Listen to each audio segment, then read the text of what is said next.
Kenny Atkinson ditches the Charlotte Hornets. Now, this isn't new information. Actually, this was reported. I don't have my phone on me right now. I'm using it for lighting, but this was reported Saturday, Sunday. I believe it was Saturday. I was at the mall, and I don't really have my Twitter account. I'm staying off of Twitter until the draft, so I heard about this through a friend. He's like, "Hey, did you hear that Kenny Atkinson backed out of the job?" And I'm like, "What are you talking about?" So I used Twitter web browser, not logged into my account, and I just looked at some of these Hornets accounts, and Agent Wojnarowski, obviously, and I saw, hey, Kenny Atkinson backed out of the job. I believe he said it was for family reasons. Like, okay, so, but I'm telling you, all of the Hornets accounts, they kind of took it a little bit personally, but I don't know, like, I don't know if that's a bad thing. Like, you're supposed to take it personally. You can take it personally, and that's a valid feeling to feel, because that's betrayal, honestly.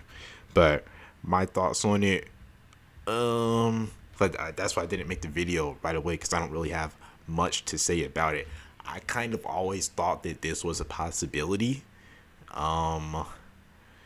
Well, I thought that two things were a possibility. Like, people were saying that they wanted Kenny Atkinson, they wanted the finals to end so Kenny Atkinson can get to Charlotte and he can give his input on the people that he wanted the Hornets to draft, because he's the coach, even though like everything has to go through Jordan. So yeah, he wanted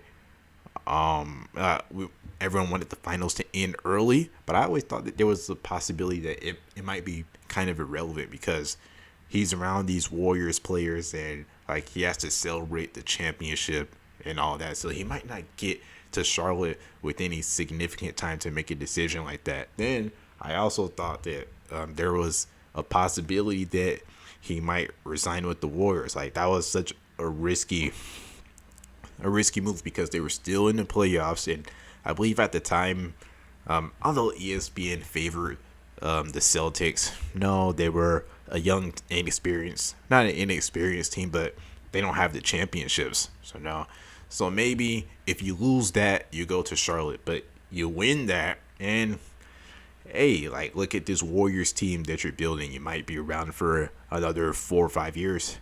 So you stay there. I thought that was a possibility, especially celebrating with the Warriors, celebrating that championship.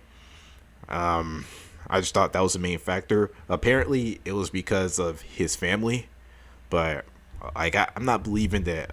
I can't not believe that celebrating a championship didn't have any like implication on his decision. Let's, like, being honest here. If you go to Charlotte and you're a head coach, you get more money, but the Warriors are, like, come on, they're a better organization.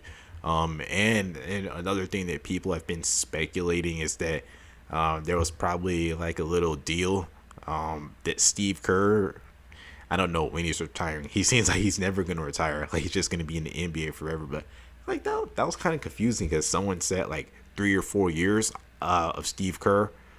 I don't think that Steve Kerr is going to only be in the NBA coach for 3 or 4 years. Like, I think like maybe 10, maybe like a Popovich or something. I don't see him stepping down, but they said in the event that Steve Kerr steps down, Kenny Atkinson may have gotten a deal to be the head coach of the Warriors, which sounds like a nice job, especially in the future. You won't have Curry, Clay, Draymond, but you'll have like JP, Kuminga, Wiseman, Moody. Solid team. So yeah, the Warriors are just a better situation than the Hornets, so it makes sense. It makes sense that he wants to stay with the Warriors. The problem is, however, hey, he already agreed to the Hornets job. Sorry, had to edit something out. Technically, he's not wrong. He never signed anything. I just wish that he made his final decision before he verbally agreed to be the Hornets head coach. Now that he backed out, that's where the thumbnail comes from. Although he didn't say that the Hornets are poverty, it kind of opened the floodgates for everyone to say that the Hornets are with his decision. Like the Hornets, they've been a terribly run franchise. They've had the worst record in NBA history, and they can't even keep a coach. Like everyone's clowning, especially Warriors fans, because you know the whole LaMelo Wiseman thing. But that's what happened. Hopefully the Hornets get a coach soon. I don't really care about getting a coach for the draft, but just please get a coach.